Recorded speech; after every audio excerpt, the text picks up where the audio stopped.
பிறர் துன்பத்திலையுமே தோள் கொடுக்கக்கூடியவங்க தான் துலாம் ராசி அன்பர்கள் நீங்கள். அன்புன்னா காலில் விழுந்துருவீங்க. தீராத பிரச்சனையுமே நொடியில் தீர்த்து வைக்கக்கூடிய வல்லமை கொண்டவங்க தான் துலாம் ராசி அன்பர்கள் நீங்கள்.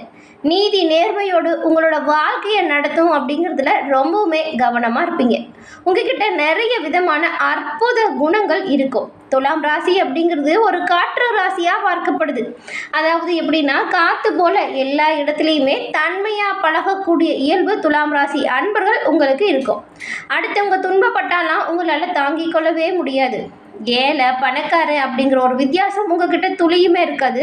குறிப்பாக சொல்லணும் அப்படின்னா, ஈகோ இல்லாத, அகம்பாவம் ஆணவம் இல்லாத நபர்கள் தான் துலாம் ராசி அன்பர்கள் நீங்கள். உங்களுக்கு இந்த மாதம் எப்படிப்பட்ட ஒரு மாதமாக அமைஞ்சிருக்கு? இந்த மாதத்தில் நீங்கள் நினச்ச நல்ல விஷயங்கள் எல்லாம் நினச்சபடி நடக்குமா? நினச்ச விஷயத்தில் ஏதாவது சோதனை வருமா? அப்படி சோதனை வந்துச்சுன்னா என்ன செஞ்சு அந்த சோதனையை நீங்கள் தவிர்க்கணும்? இது பற்றின முழுமையான தகவலையும் தான் உங்களுக்காக நாங்கள் இந்த பதிவில் சொல்லியிருக்கோம். இந்த பதிவு நீங்கள் பயன்பெறும் வகையில் இருக்கும். அதனால் ஸ்கிப் பண்ணாமல் முழுமையாக பாருங்கள். நீங்கள் இப்போ தான் ஃபர்ஸ்ட் டைம் நம்மளோட சேனலை பார்க்குறீங்க அப்படின்னா மறக்காமல் துலாம் ராசி அன்பர்கள் சப்ஸ்கிரைப் பண்ணி வச்சுக்கோங்க. நாம் உங்களுக்கு இந்த மாதம் கிரக நிலைகள் எப்படி இருக்குது, இந்த கிரக நிலைகள் உங்களுக்கு என்ன மாதிரியான மாற்றத்தை கொடுக்கும், அதன் விளைவாக ஏற்படக்கூடிய கிரக நிலை தாக்கம் என்ன மாதிரியான விஷயங்களை உங்களோட வாழ்க்கையில் இந்த மாதம் ஏற்படுத்த போகுது அப்படிங்கிறத பார்க்கலாம். எப்பொழுதுமே சுறுசுறுப்புக்கு சொந்தக்காரங்களாக விளக்கக்கூடியவங்க தான் துலாம் ராசி அன்பர்கள் நீங்கள். அதுவும் பாசிட்டிவான விஷயத்தை பேசுகிறவங்கள தான் உங்களுக்கு ரொம்பவுமே பிடிக்கும். இந்த நெகட்டிவாக பேசுகிற நபர்கள்லாம் பக்கத்தில் கூட வச்சுக்க மாட்டீங்க. அதே போல் மற்றவங்களை எந்த நேரமும் திட்டிக்கிட்டு, இந்த கெட்ட வார்த்தையை பேசிக்கிட்டு, மற்றவங்களை எப்போ பாரு சபிச்சுக்கிட்டே இருக்கிற நபர்கள் உங்கள் கூட வச்சுருக்கிற விஷயத்தை பிடிக்கவே பிடிக்காது. அவங்கெல்லாம் உங்களோட வாழ்க்கையிலேருந்து கூட வெறுத்து ஒதுக்கிடுவீங்க. நல்ல விஷயங்கள் சொல்கிறவங்க, நல்ல விஷயத்த பேசுகிறவங்க தான் உங்களுக்கு ரொம்பவுமே பிடிக்கும். ஏன்னா நீங்களுமே அப்படி தான் இருப்பீங்க. எல்லோரையுமே கவர்ந்திழுக்கக்கூடிய தோற்றம், செயல்திறன் கொண்டவங்க நீங்கள். அழகான தோற்றத்தை போலவே உங்களோட பேச்சிலையும் ஒருவித மென்மையான குணம் இருக்கும். அதனால தான் எதிர்பாலின ஈர்ப்பு உங்களுக்கு இயல்பாகவே அமைஞ்சிருக்கும். இனிமையான பேச்சுக்கு நீங்கள் சொந்தக்காரங்க அப்படிங்கிறதுனால உங்களோட குரலை கூட உயர்த்தி பேச மாட்டீங்க. அப்படி உயர்த்தி பேசுறது உங்களுக்கு பிடிக்கவே பிடிக்காது. ரொம்பவுமே நேர்மையானவங்களாகவும், விமர்சனத்தை கூட ஏற்றுக்கொள்ளக்கூடியவங்களாகவும், அந்த விமர்சனத்தை பற்றி பெருசாக கவலைப்படாத நபர்களுமா இந்த துலாம் ராசி அன்பர்கள் நீங்கள் இருப்பீங்க. இவ்வளவு சிறப்பான குணம் படைச்சிருந்தாலுமே உங்களோட வாழ்க்கையில் வரக்கூடிய பிரச்சனைகளுக்கு நிறைய இடத்துல கலங்கி நின்றுருப்பீங்க. எல்லாருக்குமே எல்லா விதத்துலையுமே நாம் உதவி செய்கிறோம். ஆனால் நம்மளோட வாழ்க்கையில் சரியாக யாரும் உதவியும் செய்கிறதில்ல. நம்மளோட பிரச்சனைக்கு யாரும் தீர்வும் சொல்கிறதில்ல. நம்ம மற்றவங்க பிரச்சனைக்கு தீர்வு சொன்னால் சரியாக இருக்குது, அதையே நம்மளோட வாழ்க்கையில் செயல்முறைப்படுத்தினா தவறாக முடியுது. இதுக்கு பிரச்சனைக்கான தீர்வு என்ன அப்படிங்கிற ஒரு விஷயத்தை நீங்கள் யோசித்து பார்த்துக்கிங்களா? அதற்கான தீர்வு என்ன அப்படின்னு பார்த்தா, இந்த துலாம் ராசி அன்பர்கள் வெள்ளிக்கிழமையில் உங்களோட வீட்டிற்கு அருகில் இருக்கும் அம்மன் ஆலயம் சென்று நெய் தீபம் ஏற்றி, அதுவும் எலுமிச்சை நெய் தீபம் ஏற்றி வழிபட்டு வந்தீங்கன்னா தீராத கஷ்டம் தீரும். உங்களுக்கு வரக்கூடிய அனைத்து பிரச்சனைகளுமே உங்களை விட்டு விலகும். இந்த ஒரு வழிபாட்டை தொடர்ந்து நீங்கள் வெள்ளிக்கிழமையில செய்து பாருங்க. கூடிய விரைவிலேயே நீங்கள் நினைச்ச நல்ல விஷயம் ஒன்று கைகூடும். நீங்கள் எதிர்பாராத நல்ல மாற்றங்கள் உங்களோட வாழ்க்கையில் ஏற்படும். இந்த எலுமிச்சம்பழ தீபத்தை ஒருபோதும் வீடுகளில் ஏற்றி வழிபாடு செய்யக்கூடாது, ஞாபகம் வச்சுக்கோங்க. ஆலயத்தில் மட்டும்தான் எலுமிச்சம்பழ தீபம் ஏற்றி வழிபாடு செய்யணும். இந்த ஒரு விஷயம் உங்களோட வாழ்க்கையில் நல்ல ஒரு மாற்றத்தை கொடுக்கும். எப்போவுமே எல்லோருக்குமே நல்லது மட்டும் செய்யக்கூடிய நீங்கள் எல்லா விதத்துலையுமே முன்னேற்றத்துக்கான வெள்ளிக்கிழமையில் அம்மன் வழிபாடை தொடர்ந்து செய்யுங்க. நன்மை உங்களுக்கு பிறக்கும். உங்களுக்கு அம்மன் தாய் பிடிக்கும் என்றால் ஓம் ஸ்ரீ அம்மன் தாயே போற்றி அப்படிங்கிற மந்திரத்தை மறக்காம 3 முறை பதிவிடவும் செய்யுங்க. அம்மனின் அருளால் எல்லா விதத்திலையுமே நீங்கள் நன்மைகள் பெற்று நலமுடன் வாழ உங்களுக்கு நாங்கள் வாழ்த்துக்களையும், அம்மனிடம் உங்களுக்காக நாங்கள் பிரார்த்தனையும் செஞ்சுக்கிறோம். அதே போல் ஜோதிட ரீதியாக உங்களுக்கு இருக்கக்கூடிய அனைத்து பிரச்சனைகளுக்குமே எளிய முறையில் தீர்வு பெறணும் அப்படின்னு நினச்சிங்கன்னா டிஸ்கிரிப்ஷனில் நம்பர் இருக்குது, பயன்படுத்திக்கோங்க. நாம் இப்போ உங்களுக்கு கிரகநிலைகள் எப்படி அமைஞ்சிருக்கு அப்படிங்கிற விஷயத்தை முதல்ல பார்க்கலாம். துலாம் ராசியில் சித்திரை 3, 4ஆம் பாதம், சுவாதி, விசாகம் 1, 2, 3ஆம் பாதம், இந்த 3 நட்சத்திரங்களுமே அமைஞ்சிருக்கு.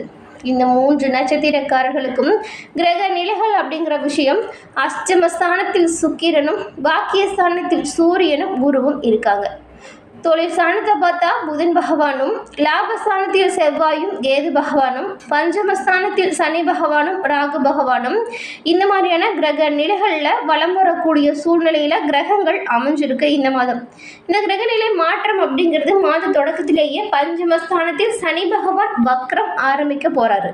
அதை தொடர்ந்து தொழில் ஸ்தானத்தில் புதன் பகவான் வக்ரத்தை ஆரம்பிக்க போகிறாரு. அதே போல் பாக்கியஸ்தானத்தில் இருந்து சூரியன் தொழில் ஸ்தானத்திற்கும், புதன் பகவான் தொழில் ஸ்தானத்திலிருந்து பாக்கியஸ்தானத்திற்கும், அஷ்டமஸ்தானத்திலிருந்து சுக்கிரன் பாக்கியஸ்தானத்திற்கும், லாபஸ்தானத்தில் இருக்கக்கூடிய செவ்வாய் அயன சைன போகஸ்தானத்திற்கும் மாற்றம் பெற போகிறாங்க. இந்த கிரக நிலைகளும் கிரகநிலை மாற்றங்களும் உங்களுக்கு உண்டாக்கி தரக்கூடிய பலன்கள் எப்படி அமைய போகுது, இந்த 3 நட்சத்திரக்காரர்களுக்கும் உங்களோட வாழ்க்கையில் என்ன மாதிரியான விஷயங்கள் இந்த மாதம் நடக்க போகுது அப்படிங்கிறத விரிவாக பார்க்கலாம். இந்த மாதம் உங்களுடைய ராசிநாதன் சஞ்சாரம் உங்களுடைய ராசிக்கு ரொம்பவுமே ஆட்சியாக அமைஞ்சிருக்கிறதுனால இதுவரைக்கும் இருந்து வந்த பலவிதமான பிரச்சனைகளுமே உங்களை விட்டு ஓடப்போகுது. அது மட்டும் இல்லாமல் பின்தங்கி நிலையில் இருக்கக்கூடியவங்களுக்கு கூட நல்ல ஒரு முன்னேற்ற பாதை உருவாகும். ஆனாலும் உங்களுடைய தாயின் உடல் நலத்தில் மட்டும் நீங்கள் கொஞ்சம் கவனத்தை செலுத்தணும். உங்களுடைய உடல் நலத்தை பொறுத்த வரைக்கும் உஷ்ணம் மற்றும் தோல் சம்பந்தப்பட்ட உபாதைகள் வரலாம். சிலருக்கெல்லாம் ஊர் விட்டு ஊர் செல்லும் நிலை வரும். நல்ல பணப்புழக்கம் உண்டாகும். உங்களுடைய முயற்சிகளின் பேரில் சுப காரியங்கள் தங்கு தடையில்லாமல் நடக்கும். இந்த மாதம் குழந்தை பாக்கியம் கிடைப்பதற்கான வாய்ப்புகள் இருக்கு. வீட்டிற்கு தேவையான அனைத்து வசதிகளையுமே நீங்கள் இப்போ உருவாக்க போறீங்க. புதிய வீடு மனை இது எல்லாமே வாங்கும் பொழுது கவனமாக செயல்படணும். பத்திரப்பதிவு செய்கிறதா இருந்தால் எல்லா விஷயங்களுமே கரெக்டாக இருக்கா அப்படின்னு படித்து பார்த்துட்டு கையெழுத்து போடுறது நல்லது. ஒரு முறைக்கு 2 முறை விசாரித்து வாங்கிறது நல்லது. நண்பர்கள் உறவினர்கள் உங்ககிட்ட அந்யோன்யமாக இருப்பாங்க. உத்தியோகத்தில் இருக்கிறவங்க அதிகமாக கொஞ்சம் உழைக்க வேண்டியதாக இருக்கும். நீங்கள் சற்று முயற்சி செஞ்சால் போதும், பதவி உயர்வு கூட இந்த மாதம் உங்களை வந்து சேரும். தொழில் ஸ்தானம் ரொம்பவுமே வலுவாக அமைஞ்சிருக்கு. இதன் மூலம் வியாபாரிகள் சிறப்பான முன்னேற்றத்தை பெற போறீங்க. லாபம் அதிகரித்து காணப்படும். உங்கள் வியாபாரத்தை விரிவாக்கம் செய்யக்கூடிய அமைப்பு இந்த மாதம் உண்டாகும். கலைத்துறையில் இருக்கக்கூடிய உங்களுக்கு புதிய ஒப்பந்தங்கள் சற்று தாமதமாக வந்தாலுமே நீங்கள் எடுக்கக்கூடிய முயற்சிகள் எடுத்துக்கிட்டே இருங்க, நல்ல பலன் கிடைக்கும். அந்த முயற்சிக்கான பலன் உண்டாகும். பொருளாதாரம் நீங்கள் எதிர்பார்த்தபடி இருக்கும். கூட இருக்கிறவங்களால ஏதாவது பிரச்சனை வரலாம், கொஞ்சம் அனுசரித்து போங்க. அரசியல்வாதிகள் சீரான பலனை நீங்கள் இந்த மாதம் எதிர்பார்க்கலாம். சுகஸ்தானத்தை புதன் பகவான் பார்க்கறதுனால மாணவ மாணவிகளுக்கு உங்களுடைய முயற்சிக்கு தகுந்த பலன்கள் கண்டிப்பாக வந்து தீரும். சித்திரை 3, 4ஆம் பாதம் கொண்ட உங்களுக்கு இந்த மாதம் உங்கள் கீழ் பணியாற்றுறவங்க கூட சிறப்பாக வேலை செய்வாங்க. இதனால் உங்களோட நிலை உயர்ந்து காணப்படும். உத்தியோகத்தில் இருக்கக்கூடியவங்களுக்கு புதிய பொறுப்பு கிடைக்கும். சக பணியாளர்கள் மூலம் நன்மை பிறக்கும்.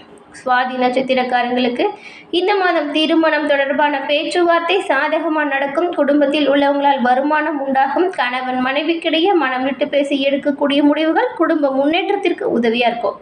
உங்களுடைய பிள்ளைகளின் நலனில் அக்கறை அதிகரிக்கும்.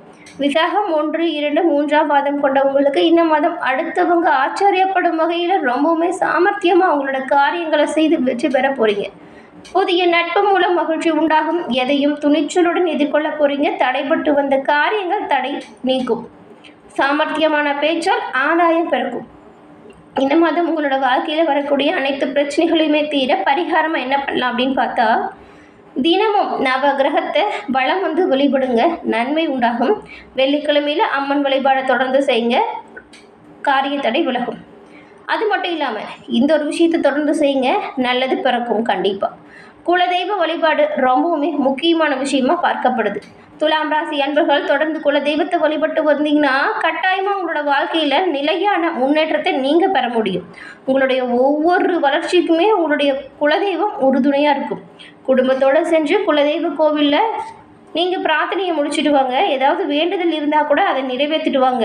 கட்டாயமாக நீங்கள் நினச்ச விஷயங்கள் எல்லாமே ஒவ்வொன்றா தொடர்ந்து நன்மையை கொடுக்கக்கூடிய வகையில் இருக்கும். தொழில் வியாபாரம் சிறப்பாக நடக்கும். குடும்பத்தில் இருக்கக்கூடிய பிரச்சனைகள் அனைத்தும் தீரும். எல்லா விதத்துலையுமே நன்மைகள் உங்களை வந்தடைய உங்களுடைய குல தெய்வத்தை நீங்கள் வழிபடுங்க. அதே போல் உங்களோட குலதெய்வம் எந்த அம்மன் அப்படிங்கிறதையுமே நம்மளோட கமெண்ட் பாக்ஸில் சொல்லுங்கள், நாங்களும் தெரிஞ்சுக்கிறோம். என்ன நேயர்களே, இந்த பதிவு நீங்கள் பயன்பெறும் வகையில் அமைஞ்சிருக்கும் அப்படின்னு நினைக்கிறோம். இந்த பதிவு பிடிச்சிருந்தால் லைக் பண்ணுங்கள். உங்களோட நண்பர்கள் துலாம் ராசியாக இருந்தால் அவங்களுக்கும் ஷேர் பண்ணுங்கள். நீங்கள் இப்போ தான் ஃபர்ஸ்ட் டைம் நம்மளோட சேனலை பார்க்குறீங்கன்னா மறக்காமல் சப்ஸ்கிரைப் பண்ணி வச்சுக்கோங்க. தொடர்ந்து பார்த்தமைக்கு நன்றி நேயர்களே.